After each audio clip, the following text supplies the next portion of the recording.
3 மாதங்களுக்கு முன்னால் சென்னையில் மிகப்பெரிய ஒரு காவல்துறை அதிகாரி விசாரித்த வழக்கினை இவ்வளவு அறிவுபூர்வமான பிள்ளைகளுக்கு மத்தியிலே நான் பதிவு செய்கின்றேன். உங்களுடைய நலன் கருதி. உள்ள +2 பாஸ் பண்ணுது.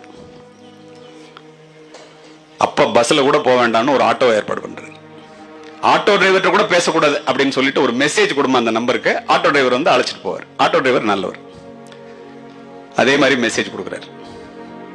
இந்த பொண்ணு மெசேஜ் கொடுக்குது. ஆட்டோ டிரைவர் வந்து முதல் நாள் காலேஜுக்கு அழைச்சிட்டு போறான். First day. காலேஜ் பேரை சொல்ல விரும்பல.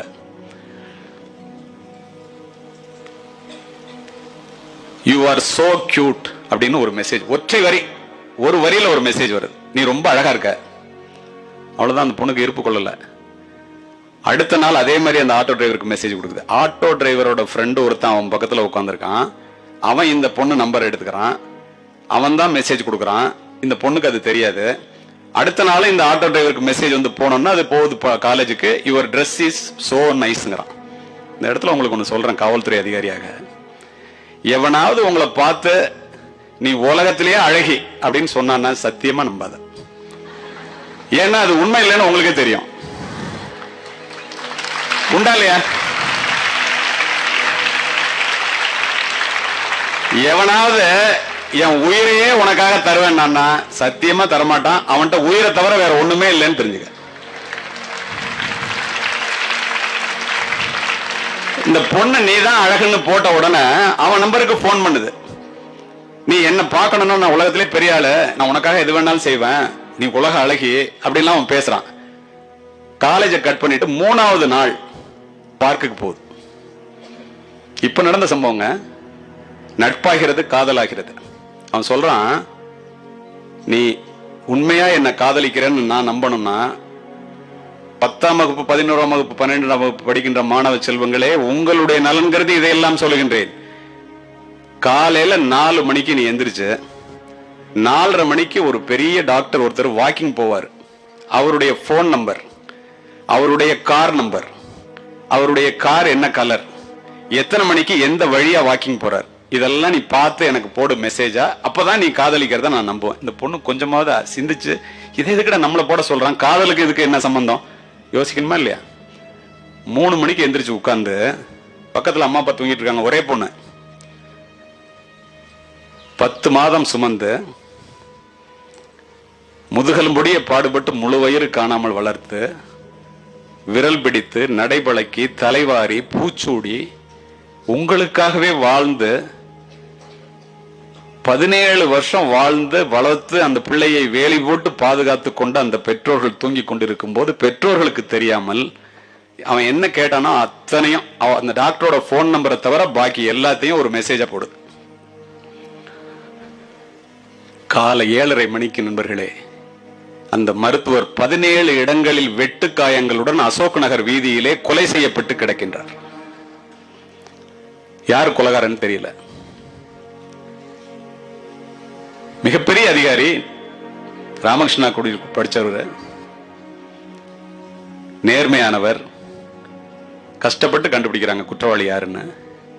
அவன் செல்போன் எடுத்து பார்த்தா அந்த பொண்ணு போட்ட மெசேஜ் இருக்கு. இந்த பொண்ணு போட்ட மெசேஜ்ல தான் கொலையே நடந்திருக்கு. இந்த மெசேஜுக்கு சொந்தக்காரர் யாருன்னு தெரியாம பெண்ணை மெசேஜ் போட்ட நம்பரை தேடி போறாங்க. அது இந்த பெண்ணினுடைய வீட்டிலே வந்து நிற்கின்றது. அம்மா அப்பா வீட்டில் இருக்காங்க. இது மாதிரி ஒரு சம்பவம் சொன்ன, என்ன சொல்றீங்க நீங்க, ஏன் பொண்ணா என்ன விளையாடுறியா நீ, இன்னும் போலீஸ் ஆஃபீஸர் சண்டைக்கு போறாரு அந்த அப்பா, உண்மை என்னன்னு தெரியாம. எவ்வளவு நம்பிக்கை பாருங்கள் உங்கள் மீது. நம்பிக்கை துரோகம் அல்லவா? அவர் மெசேஜை காமிக்கிறாரு, நம்பரை காமிக்கிறாரு. என்னை போன்ற அதிகாரிகளிடம் தொடர்பு கொண்டு கேட்கின்றார், என்னங்க இந்த மாதிரி ஆயிப்போச்சு, இது என்ன பண்ணலாம், இது கொலை கேஸ்னா ஆயுள் தண்டனை ஆகி போயிடும். +2 முடிச்சுட்டு காலேஜுக்கு போன பொண்ணுங்க, நல்ல பொண்ணா இருக்கு, நல்ல குடும்பமா இருக்கு, பாவமா இருக்கு அவங்க அப்பா அம்மாவை பார்த்தா. எங்களை போன்றவர்கள் நான் சொல்றோம், அது அப்ரூவரா எடுத்துக்கங்க. அப்ரூவரா நடந்ததை உண்மையை அப்படியே சொல்லிட்டா, கொலைகாரனுக்கு எதிராக சொல்லிட்டா உங்களுக்கு தண்டனை கிடையாது. அதுல இருந்து தப்பிச்சு விட்டுறலாங்க. பாவம் தெரியாம செஞ்சிருக்க அந்த பொண்ணு, நான் எல்லாரும் சொல்றோம். சரின்னு சொல்லிட்டு அவர் ஒரு நல்ல மனிதர் என்ற காரணத்தினால் இந்த பொண்ணை எப்படியாவது காப்பாற்றி விடணும், படிக்கிற பொண்ணுன்னு சொல்லிட்டு அப்பா அம்மாவை அழைச்சிக்கிட்டு அந்த பிள்ளைய வர சொல்றாரு.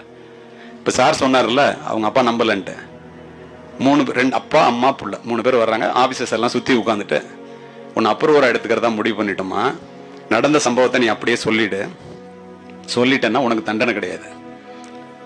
கோர்ட்ல ஏறி அப்படியே சொல்லிடலாம். அவன் தூக்குல தொங்கட்டும். இந்த பொண்ணு என்ன சொன்னிச்சு தெரியுமா? ஆசிரியர்களே, பெற்றோர்கள் யாராவது இருந்தா கேட்டுக்குங்க. இருந்தாலும் இறந்தாலும் அவனோடு தான். அவனுக்கு எதிர்ப்பா ஒரு வார்த்தை கூட சொல்ல மாட்டேன். அவனோடு நான் வாழ்ந்து கொண்டிருக்கின்றேன். அதிர்ந்து போன பெற்றோர்கள், அவங்க அம்மா மயக்கம் போட்டு அங்கேயே விழுந்துட்டாங்க. அப்படியே கேஸ்ல சேர்த்து சார்ஜ் ஷீட் போட்டாங்க. அவனுக்கு ஆயுள் தண்டனை, அந்த பெண்ணுக்கு 10 ஆண்டுகள் கடுங்காவல் தண்டனை பெற்று புழல் சிறையிலே இருக்கின்றால். அத்துணைக்கும் காரணம் ஒரு செல்போன். எப்படி உறைஞ்சு உட்கார்ந்துட்டீங்க பாத்தீங்களா? இதுதான் உண்மை. அதனாலதான் செல்போன் பெரிய வரம் என்றாலும் கூட அதில் உள்ள பாதகங்களை உங்களிடம் சொல்ல வேண்டும் என்பதற்காக இதனை பதிவு செய்கின்றேன். இதை நான் ஏன் சொல்றேன் தெரியுமா? இன்றைக்கு என்ன நிலை என்று பாருங்கள். நல்ல எண்ணத்தோடு குறிப்பிடுகின்றேன். இந்த பெண்ணோட வாழ்க்கை போச்சு. நீதிமன்றத்தையும் காவல் நிலையத்தையும் கனவில் கூட நினைத்து பார்க்காத அந்த பெற்றோர்கள் தினம் தினம் நீதிமன்ற படிக்கட்டுகளிலும் காவல் நிலையத்திற்கும் சென்று திரும்பிக் கொண்டிருக்கின்றார்கள். இதற்காகவா உங்களை படிக்க வைக்கின்றார்கள்? இதற்காகவா உங்களை பெற்று வளர்ப்பதற்கு ரத்தம் சிந்தி வியர்வை சிந்தி வளர்க்கின்றார்கள்? சித்திரை சோலைகளாக இங்கே அமர்ந்திருக்கின்றீர்களே, உங்களை பெற்று வளர்ப்பதற்கு உன்னுடைய பெற்றோர் எத்தனை முறை ரத்தம் சிந்தினார்? தாய் எவ்வளவு வியர்வை சிந்தினார்? தந்தை நினைத்து பார்க்க வேண்டாம்?